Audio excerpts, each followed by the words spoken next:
பிரியமானவர்களே, இயேசு கிறிஸ்துவின் இணையற்ற நாமத்தில் உங்களை வாழ்த்துகிறேன். இந்த மன்னா டுடே என்ற டெய்லி பாட்காஸ்டை கேட்கிற உங்கள் ஒவ்வொருவரையும் கர்த்தர் ஆசீர்வதிப்பாராக. சங்கீதம் 50:14-15 வசனங்கள் இப்படியாய் கூறுகிறது: நீ தேவனுக்கு ஸ்தோத்திர பலியிட்டு உன்னதமானவருக்கு உன் பொருத்தனைகளை செலுத்தி ஆபத்து காலத்தில் என்னை நோக்கி கூப்பிடு, நான் உன்னை விடுவிப்பேன், நீ என்னை மகிமைப்படுத்துவாய் என்பதாக. நான் உன்னை விடுவிப்பேன், ஐ வில் டெலிவர் யூ என்ற தலைப்பின் கீழ் இன்றைய மன்னாவை தியானிக்கப் போகிறோம். ஒரு புதிய மாதத்திற்குள்ளாய் நம்மை அழைத்து கொண்டு வந்த தேவனுக்கு நன்றி செலுத்துவோம்.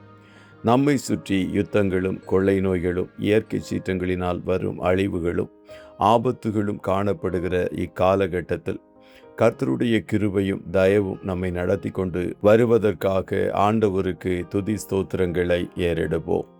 ஆசாப் ஒரு திறமையான இசைக்கலைஞன், நன்கு பாடுகிறவன் மற்றும் இசைக்குழுவின் தலைவனாகவும் காணப்பட்டான். வேதம் அவனை தீர்க்கதரிசி என்றும் அழைக்கிறது. அவன் 12 சங்கீதங்களை எழுதியுள்ளான். அவன் எழுதிய முதலாவது சங்கீதம் 50வது சங்கீதமாய் காணப்படுகிறது. அவன் தன்னுடைய திறமைகள் யாரிடத்திலிருந்து வருகிறது என்பதை அறிந்தவனாய் காணப்பட்டதனால் அதை அவனுக்கு கொடுத்த கர்த்தரை அவைகளினால் மகிமைப்படுத்தினான். கர்த்தருடைய பிள்ளைகளே, ஆண்டவர் உங்களுக்கு அநேக திறமைகளையும் தாளந்துகளையும் கொடுத்திருக்கிறார். ஆகையால் அவைகளை எல்லாம் கொடுத்தவரின் மகிமைக்காக பயன்படுத்துங்கள். நம்முடைய தேவன் ஆபத்து வேளைகளில் நமக்கு உதவி செய்கிறவர்.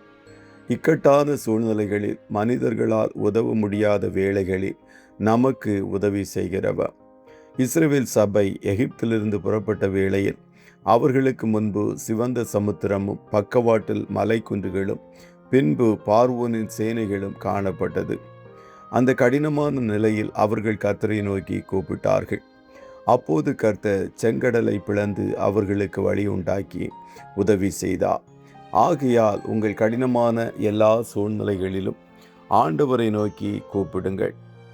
என்னை நோக்கி கூப்பிடு, அப்பொழுது நான் உனக்கு உத்தரவு கொடுத்து நீ அறியாததும் உனக்கு எட்டாததுமான பெரிய காரியங்களை உனக்கு அறிவிப்பேன் என்று எரேமியா 33:3 வாக்கு கொடுத்தவர் உங்களை விடுவித்து உங்களுக்கு பெரிய காரியங்களை செய்வார்.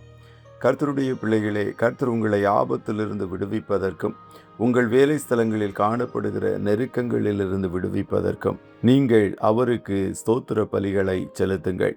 நீங்கள் நன்றாய் காணப்படும் போது கர்த்தர் உங்களுக்கு செய்த எல்லா நன்மைகளுக்கும் ஏற்றதாய் நன்றி பலிகளை செலுத்தி அவரை கனம் பண்ணுங்கள். அத்துடன் உன்னதமானவருக்கு நீங்கள் ஏறெடுத்த பொருத்தனை பலிகளை செலுத்துங்கள். சில வேளைகளில் கடினமான சூழ்நிலைகளில் பொருத்தனைகளை ஏறெடுப்போம். ஆனால் நிலைமை சரியானவுடன் அதை நிறைவேற்ற மறந்து விடுவோம். நீங்கள் அப்படிப்பட்டவர்களாய் காணப்படலாகாது. அதுபோல கர்த்தர் உங்களை விடுவிக்கும் போது அவருடைய நாமத்திற்குரிய மகிமையை செலுத்துவதற்கும் மறந்து விடாதிருங்கள். அவரை ஆவியோடும் உண்மையோடும் எப்பொழுதும் சேவிக்க உங்களை அர்ப்பணியுங்கள். அப்போது கர்த்தர் உங்களை ஆசீர்வதித்து மென்மேலும் பெருக பண்ணுவார். கர்த்தர் தாமே உங்கள் ஒவ்வொருவரையும் ஆசீர்வதிப்பாராக. ஜெபம் செய்வோமா? நல்ல தகப்பனை, உம்மை நன்றியோடு துதிக்கிறோம். இந்த மன்னா டுடே என்ற டெய்லி பாட்காஸ்டை கேட்கிற உம்முடைய பிள்ளைகள் ஒவ்வொருவரையும் கர்த்தர் தாமே ஆசீர்வதிப்பீராக. அப்பா, எங்களை எல்லாம் ஒரு புதிய மாதத்திற்குள்ளாய் அழைத்து கொண்டு வந்தீரே, அதற்காய் உள்ளத்தின் ஆழத்திலிருந்து துதி ஸ்தோத்திர பலிகளை நாங்கள் ஏறெடுக்கிறோம். இந்த புதிய மாதம் உம்முடைய பிள்ளைகளுக்கு எல்லா விதங்களிலும் ஆசீர்வாதமாய் காணட்டும் என்று சொல்லி ஜெபிக்கிறோம். இவர்கள் உம்மை நோக்கி கூப்பிடுகிற வேளைகளிலெல்லாம் கர்த்தர் தீவிரித்து வந்து உம்முடைய பிள்ளைகளுக்கு உதவி செய்து எல்லா இக்கட்டுகளிலும் இருந்து விடுதலையாக்கி ஜெயமாய் இவர்களை நடத்தும் என்று சொல்லி ஜெபிக்கிறோம். நீர் செய்த நன்மைகளை நினைத்து உமக்கு நன்றியையும் மகிமையும் செலுத்துவதற்கு நன்றியுள்ள ஒரு இருதயத்தை எங்களில் உருவாக்கும் என்றும் ஜெபிக்கிறோம். இன்றைய தினம் உம்முடைய பிள்ளைகள் கையிடுகிற வேலைகளை ஆசீர்வதியும், போக்கிலும் வரத்திலும் உடனரும் கண்ணின் மணி போல காத்தருளும். ஆட்டுக்குட்டியானவருடைய இரத்தத்தின் பாதுகாப்பிற்குள்ளாய் ஒவ்வொருவரையும் கொடுத்து இயேசுவின் நாமத்தில் ஜெபிக்கிறோம் நல்ல பிதாவே. ஆமே.